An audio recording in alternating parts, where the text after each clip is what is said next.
They are horror movies that rely primarily on being unsettling and digging into what scares us to get under our skin. That's primarily the approach taken by Osgood Perkins on his new film Longlegs. He mostly uses atmosphere and the space surrounding the characters to provide that sense of unease as FBI agent Lee Harker tries to solve this murder case. At times the movie can be a bit slow-paced, but enough intrigue develops, especially surrounding the titular serial killer. It's a film relied mainly on mood to get us into the headspace of these people and the evil they confront. One of the things Perkins latches onto of his direction and screenplay is the 90s setting. However, he does not go for the usual things that films depicting that decade usually go for. He understands that there was a dramatist who allowed the buildings of the time, which still carried elements of 70s architecture. Most who remember the 90s will recognize the facades of locations like government buildings and mom-and-pop stores, and Longlegs successfully portrays them via the production design.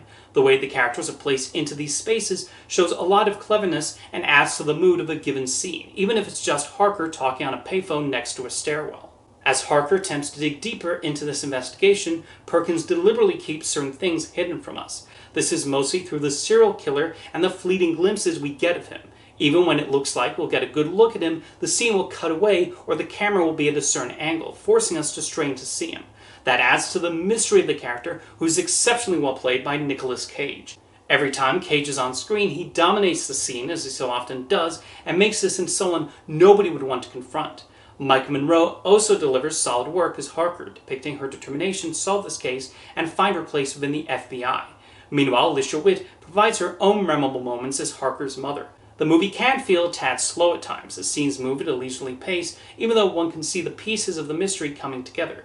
Interest tends to wane on occasion, but then a moment will happen that jolts one back up. Perkins uses violence in an effective way, sometimes going for bloody shots while also igniting our imagination when needed. Story-wise, Longlegs sticks closely to the serial killer manhunt template, but Osgood Perkins nonetheless finds some interesting places to go. This is mainly through the use of the camera transporting us back to the 90s, but not in a cheap, nostalgic way. It's instead just a natural part of the setting, and how so many places did have a certain cold and sterile look to them. He crafts a few horrific scenes, while letting the actors take their characters to intriguing places, especially Nicolas Cage. It's a horror film with the necessary ingredients to make us worry for the lead protagonist's safety.